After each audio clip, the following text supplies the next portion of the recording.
Untuk informasi lebih lengkap dan berita terkait, jangan lupa untuk klik link di deskripsi. Dan jangan lupa juga untuk unduh aplikasi CNBC Indonesia di Google Play Store dan App Store. Dan yang terakhir, jangan lupa untuk subscribe ya.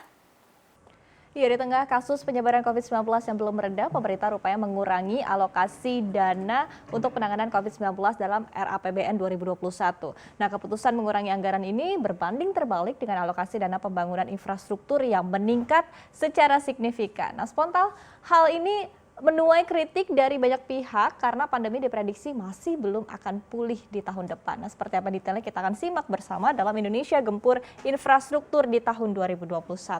Di tahun 2021 atau tahun depan, pemerintahan Jokowi Ma'ruf Amin ini mengalokasikan anggaran infrastruktur sebesar 414 triliun rupiah, tepatnya dalam 413,8 triliun rupiah. Anggaran ini melonjak tajam mencapai 17,2%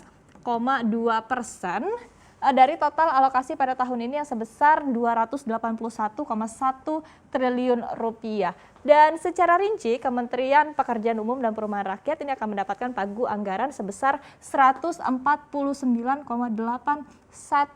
triliun rupiah atau bertambah sebanyak 34,23 triliun rupiah di tahun 2021. Nah, Kementerian Keuangan, tepatnya adalah Menteri Keuangan Sri Mulyani menjelaskan bahwa kenaikan anggaran ini terjadi karena pemerintah memang tengah mengejar beberapa proyek yang sempat tertunda di tahun 2020 ini akibat pandemi. Dan belum lagi, pemerintah juga akan menambah proyek baru di tahun 2021.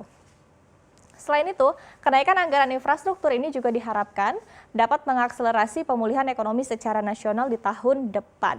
Dan sebagai informasi, sepanjang tahun ini pemerintah memutuskan untuk menunda dan merestrukturisasi sejumlah proyek infrastruktur di mana anggaran sejumlah proyek ini direalokasikan untuk kebutuhan kesehatan dalam rangka penanganan pandemi yang juga menjadi prioritas di tahun 2020 ini. Nah, lantas kita akan lihat sebetulnya untuk apa saja sih rencana alokasi dana yang juga sedemikian besarnya ini ataupun juga dana yang cukup jumbo. Nah, kita lihat di sini adalah fokus belanja infrastruktur pemerintah di tahun 2021 akan diarahkan kepada penyediaan layanan dasar, kemudian juga peningkatan konektivitas, serta dukungan pemulihan ekonomi seperti jalan, jembatan, bandara, kereta api, air, dan juga energi. Selain itu, pembangunan juga akan diarahkan pada infrastruktur yang padat karya yang mendukung kawasan industri pariwisata. Tidak hanya itu, pemerintah juga akan melanjutkan pembangunan sarana kesehatan dan juga penyediaan kebutuhan dasar yang sebagian penyelesaiannya ini juga tertunda di sepanjang tahun 2020. Nah, kita akan rinci lagi seperti apa. Jadi secara rinci,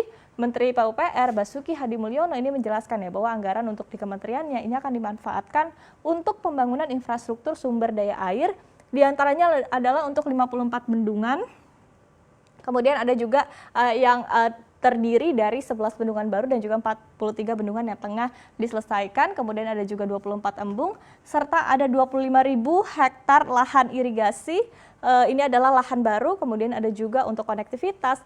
Kemen PUPR ini telah menyiapkan pembangunan jalan sepanjang 831 km, kemudian ada 19.000 meter jembatan, ada juga lebih dari 3.000 jalan bertumpuk, diantaranya adalah flyover, underpass, dan juga terowongan, serta adalah untuk pembangunan jalan tol sepanjang 35 km. Sementara itu, di sisi lain, Komite Percepatan Penyediaan Infrastruktur Prioritas atau KPPIP ini menghitung ya bahwa untuk tahun 2021 ini ada 201 proyek yang direkomendasikan masuk ke dalam proyek strategis nasional atau PSN baru di tahun 2021.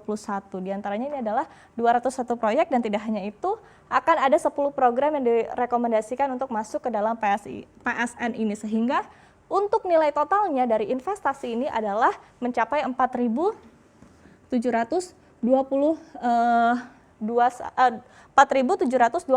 triliun rupiah.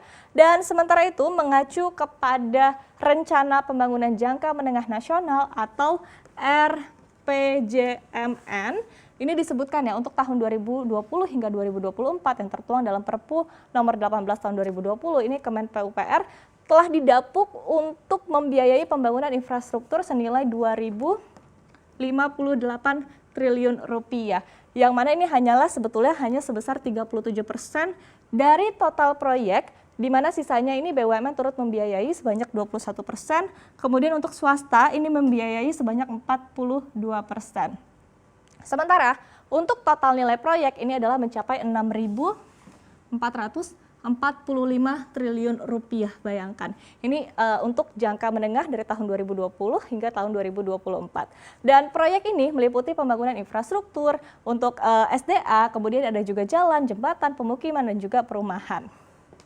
Kita akan lihat di slide selanjutnya. Nah, memang kita ketahui bahwa pandemi ini membuat progres pembangunan infrastruktur di sepanjang tahun 2020 ini menjadi terhambat.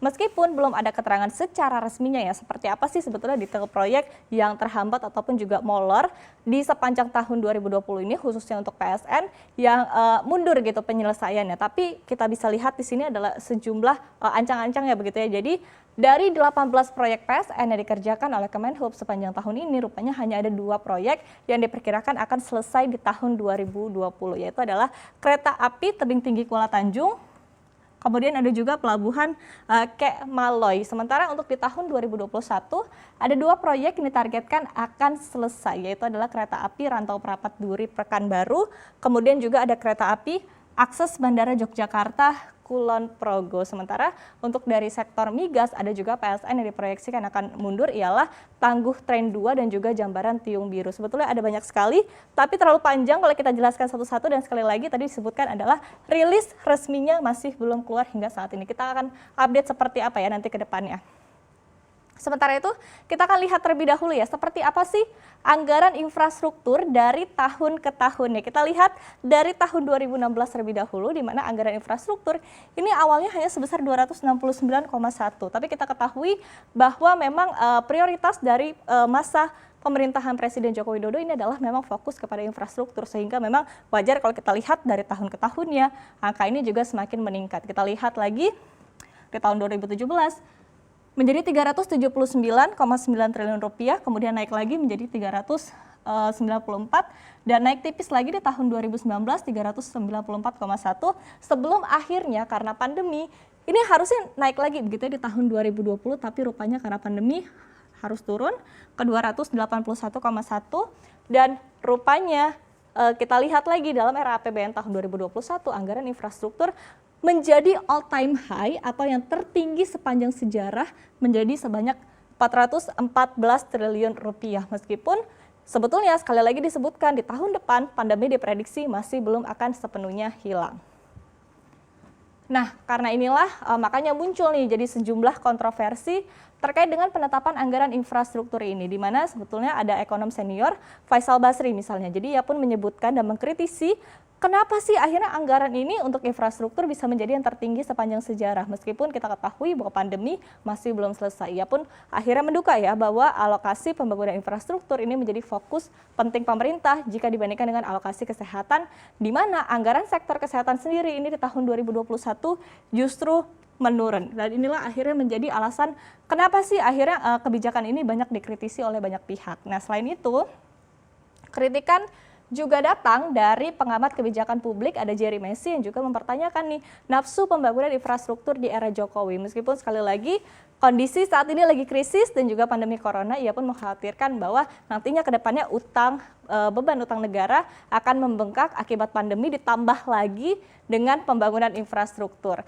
Dan tidak hanya itu, kritikan juga datang dari sejumlah aktivis dan juga kalangan di mana pemerintah akhirnya diminta untuk bisa lebih fokus lagi pada penyelesaian pandemi terlebih dahulu, baru akhirnya mementingkan infrastruktur. Meski demikian, dari segi pro, akhirnya banyak juga sejumlah pihak yang menyatakan nih bahwa proyek infrastruktur ini sebetulnya dapat mengakselerasi pemulihan ekonomi di masa pandemi karena sifatnya yang dapat menyerap tenaga kerja banyak dan juga dianggap mampu nih untuk menggerakkan sektor lain seperti misalnya perbankan dalam penyaluran kredit. Selain itu, pembangunan infrastruktur juga memiliki efek multiplier yang masif dan juga berdampak positif untuk jangka panjang, sehingga akhirnya pembangunan infrastruktur ini dinilai dapat efektif untuk menjadi obat manjur dalam pertumbuhan ekonomi di kala pandemi.